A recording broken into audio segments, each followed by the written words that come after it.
Hello everyone. Today we are going to start a new topic, that is eutectic phase diagrams. I think I have discussed about the binary isomorphous phase diagrams in details, and you have gotten fair idea about the different facts of this phase diagram. You know, the binary isomorphous phase diagram, it looks somewhat like this. If I take a binary system A and B and plot temperature versus composition, then I get a phase diagram which looks like a lens. And this phase diagram has three zones, liquid and solid phase, and these two zones are surrounded by liquid plus solid or liquid plus alpha. So now such a kind of phase diagram is possible only under certain conditions, and these conditions are very strict. So first condition to be satisfied by the two components A and B is that the size difference or the atomic size difference of between A and B should be less than 15%. So that means the atomic size differences between A and B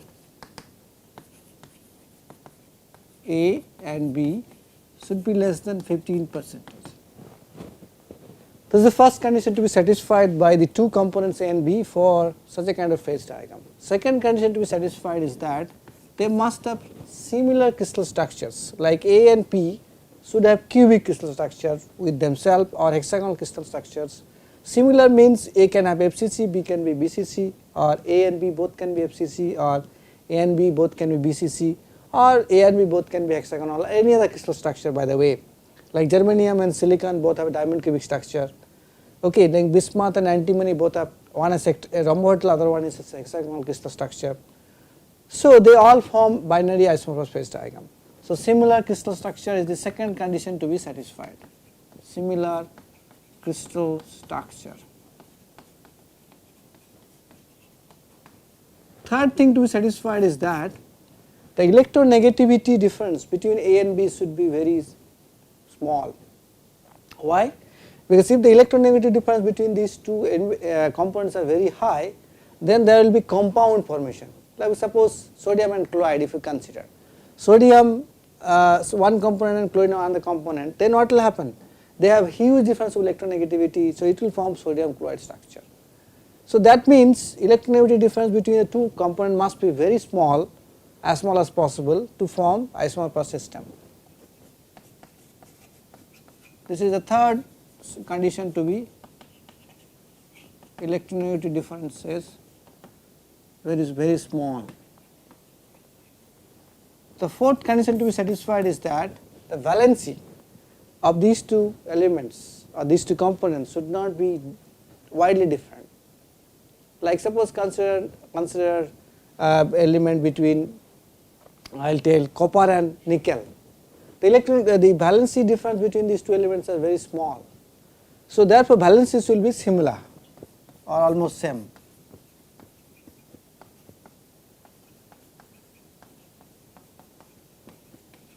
So but you know, these are the conditions to be satisfied to form a binary isomorphous system. It is true for ternary isomorphous system also, but for the sake of simplicity we have considered binary. So now you know, these conditions are developed by a scientist known as William Homo-ruthory from Oxford University long back. So these are called Homo-ruthory rules for formation of isomorphous phase diagrams or continuous solid solutions. But it is not possible always to satisfy all the conditions. So there are many elements which will not satisfy. So for those elements there will be deviation from this phase diagram, and one such deviation is eutectic. Okay, what is that? Okay, if I consider a eutectic phase diagram, simplest one between suppose a component C and D, it will look like this. This is again liquid, solid, alpha plus beta, there are two solids, I am just marking, but I will explain everything to you. So what you see here? You see here that obviously the liquidus here, as liquidus here is this line, this curve. Here the liquidus is this one. Okay, and you can clearly see the liquidus has a dip at certain composition, which is given by this, at certain temperatures, which is given by this. So this is as basically this kind of dip, if is present in a phase diagram, we call it as a eutectic phase diagram. Why we call it eutectic phase diagram? Because if you have such a kind of dip at a temperature equal to TE composition Xc, so that means at the temperature liquid undergoes a reaction during cooling leading to formation of two solid phases here. It will be A and B. Okay, this will be A and B. Let me write down, otherwise you will be getting confused, because these are two pure components, so therefore A and B. Please make this correction. So liquid going to A and B. At this kind of reaction will happen when you cool down from high temperature to low temperature through this composition. So liquid will separate into two solid phases, A and B, and this is known as eutectic reaction.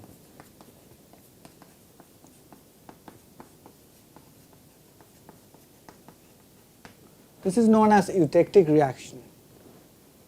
And eutectic means easily meltable. In the Greek literature, eutectic means easily meltable. That means anything which melts very easily is known as eutectic. Why? Because if you look at this diagram, this composition at Xc melts at temperature Te, but any other alloy composition will melt at higher temperature. Okay, if I consider this alloy, the melting temperature of this alloy is this, or this alloy melting temperature of this alloy is this, which is higher than Te. So that is why it is called easily meltable. It melts very easily at low temperature, that is why I call eutectic. So you understood that from this diagram, which is our isomorphous phase diagram, if these conditions are not satisfied, then we do not get this kind of phase diagrams. Rather we get deviation from these phase diagrams, and one such deviation is this, which is given here. This deviation is the eutectic one, in which there is a dip in the liquidus temperature, and the dip corresponds to eutectic reaction, which is given by liquid going to A plus B. Okay.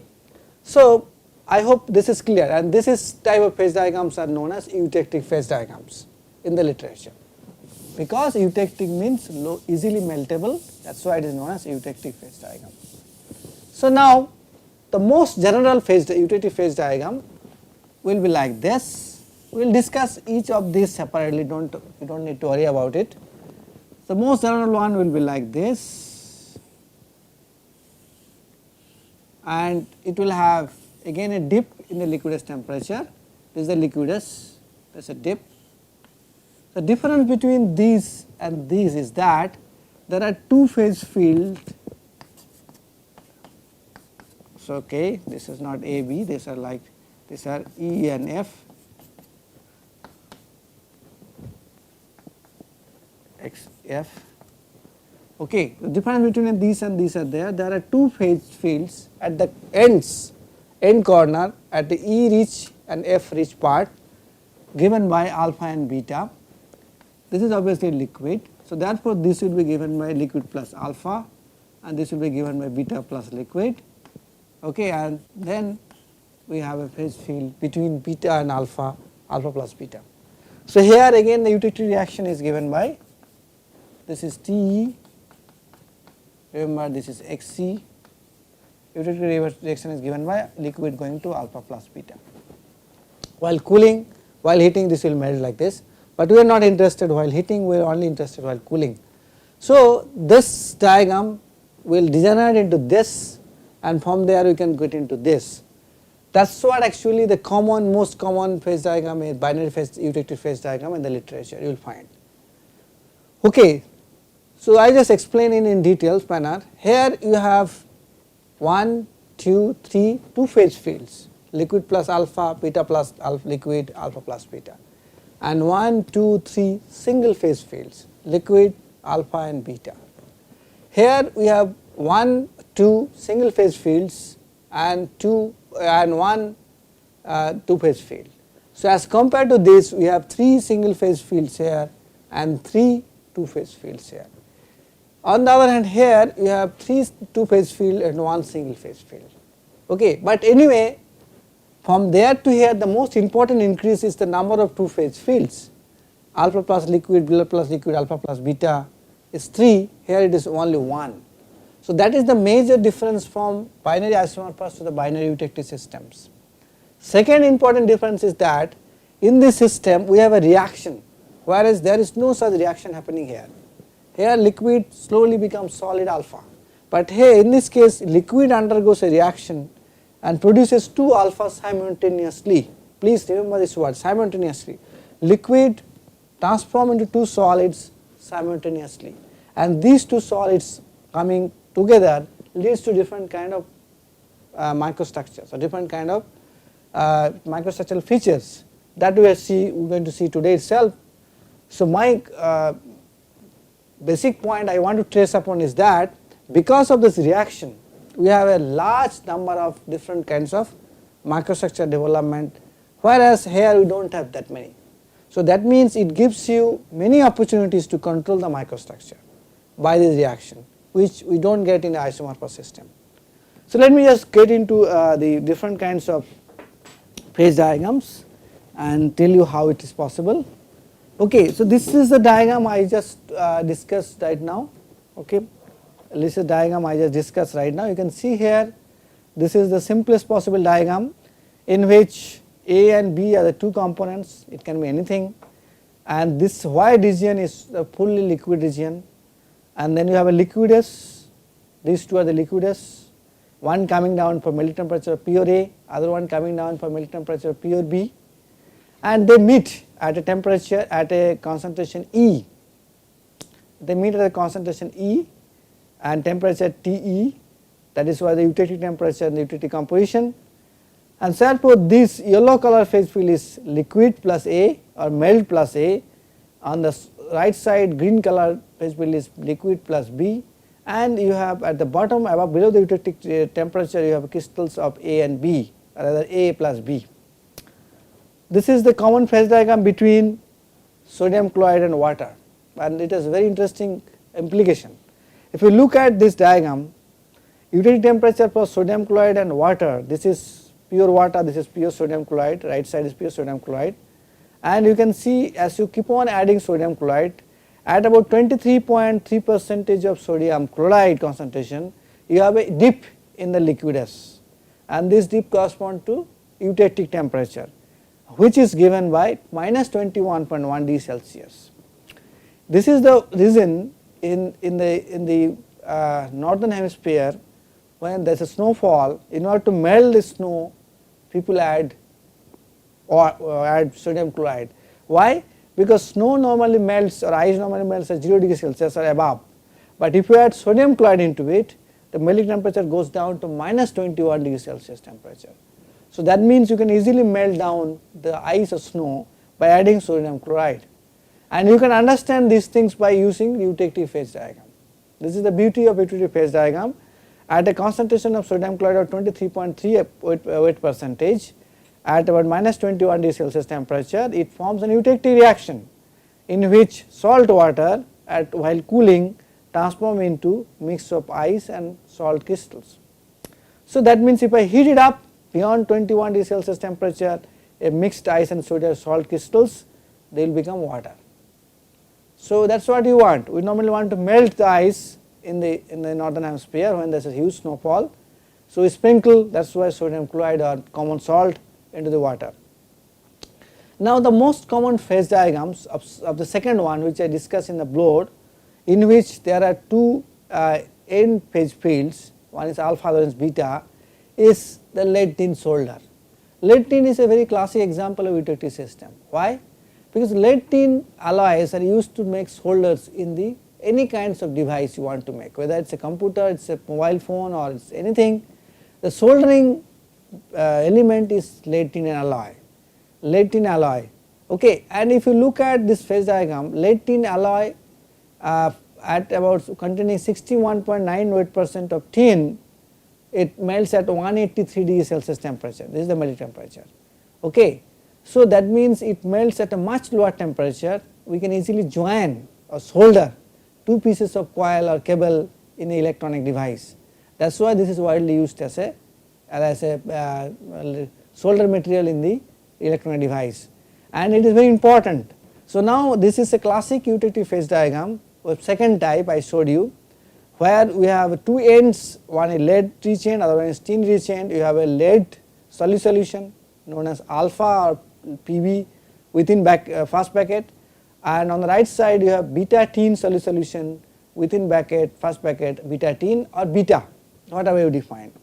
Anyway, by the way, tin exists in two forms, alpha and beta, and this transformation happen at 281 degree Kelvin, and this is a very information phase transformation for many of these historical perspective, which I will discuss maybe later. But so these are the two ends which are solutions just like binary isomorphous systems, and between that you have a binary Eutectic phase diagram existing. So therefore this phase field which I am showing here is basically liquid plus alpha, this one is liquid plus beta, and this one is alpha plus beta. Alpha is lead solution, beta is tin solution. Okay. So now upon knowing this, let us now discuss little bit more, and because this is very important, and I just go back to board and explain you this stuff. Okay. So as you see here, I have kept the phase diagrams nicely. So now let us consider and apply phase rule, Gibbs phase rule here. Okay, I know that Gibbs phase rule is given by F is equal to C minus P plus 1 when pressure is kept constant, that is why 1 comes. Remember, when pressure and temperature both are varying, then it will be 2. So C is small c is the number of components, P is the number of phases, and F is the degrees of freedom. So here C is equal to 2 because it is a binary system. A, B or E, F or C, D, there are two components. So there are two components, so 2 plus minus P plus 1 is basically 3 minus P. That is the value of F. Okay, I hope it is clear. C is number of component 2, P is the number of phases. Now let us apply this in single phase fields of these binary Eutectic systems. There are 3, alpha, beta and liquid. So you have a single phase field, that is when P is equal to 1, if P is equal to 1, then F becomes 3 minus 1, 2. So what does it mean? I explained you in this case. That means I have 2 degrees of freedom. That means I can vary both temperature and compositions, but I will be in the same phase field. You can take any point here, you can vary the compositions, okay, or you can vary the temperatures like this, but still you are in the same phase field. Okay. So that is what is the case for again alpha and beta. Same thing will happen between alpha and beta phase field. Now if P is equal to 2, what will happen? F is equal to 1, 3 minus P, 3 minus 2 equal to 1. If F is equal to 1, what does it mean? That means the degrees of freedom equal to 1. So if I go to the two phase field, suppose alpha plus beta, and let us do it for alpha plus liquid. Suppose if I go here, now if you can see that if I choose a composition, suppose I choose a composition x1, okay. So now I can clearly see that at x1 at any temperature T1 my composition of solid and liquid are fixed, okay. Similarly at any temperature T2 my composition of solid and liquid are fixed. This is a tie line connecting solids and liquids. So for the solid composition given by this, liquid composition given by this, I have explained you already. I draw a tie line temperature which connects the two solids and liquids. The cross section points will be the composition of solid for the solids, from the liquid for the liquids. So what I mean to say is that if I choose a composition, I choose, I don't have any freedom of choosing the temperature, because composition of the solid and liquid are given, okay.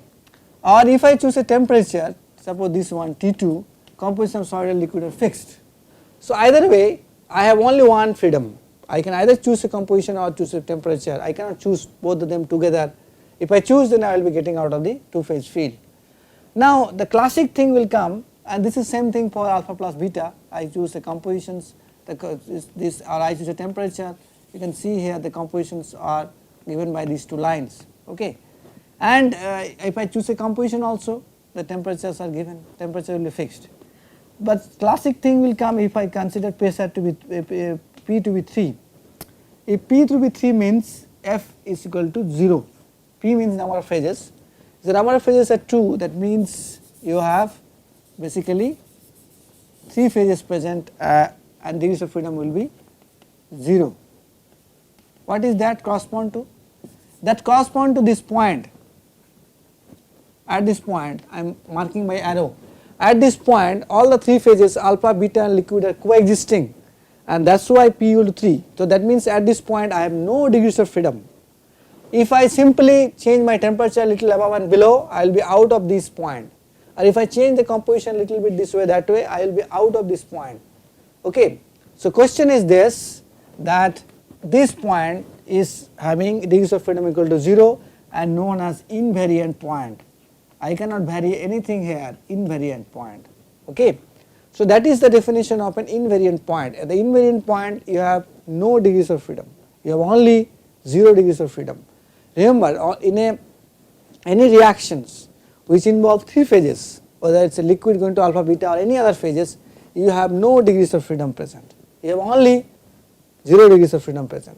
This is a very important concept as far as the phase rule application is concerned. So you can actually apply phase rule here itself, here also. At this, on this point your degrees of freedom is equal to 0, and in these 2 phase fields degrees of freedom equal to 1, and in the single phase field degrees of freedom is equal to 2. So therefore as compared to this you have a one extra point, that is the eutectic point. At the eutectic point you have a degrees of freedom equal to 0. In this binary isomorphous phase diagram nowhere your degrees of freedom can be 0. So we start seeing degrees of freedom to be equal to 0 only from a eutectic phase diagram. This is what you should remember in your all your lectures. So now I think I will just discuss about the phase formations, and before I do that, because we will discuss in detail in the next class, before I do that let me just tell you that this particular phase diagram which I discussed latin has there are 3 types of alloys to be present or discussed. The one which is made 1, alloy 1 is the eutectic alloy. So we will discuss the eutectic alloy first, and there are alloys whose composition is less than the eutectic compositions, that means between this point, this is one point of this horizontal line, and the eutectic point, these are called hypo-eutectic alloys. Hypo means less than eutectic. On the other right side ones from 61.9 this point to 97.5, these are called hyper-eutectic alloys. Hyper means more. So that means if I have to discuss the solidification or the microstructure evolution of these alloys, I should consider one hypo, one eutectic, another one hyper-eutectic alloys. Well, so this is the end of this lecture. In the next class we will discuss about the microstructure evolution of these alloys which are marked here in this diagram in detailed manner.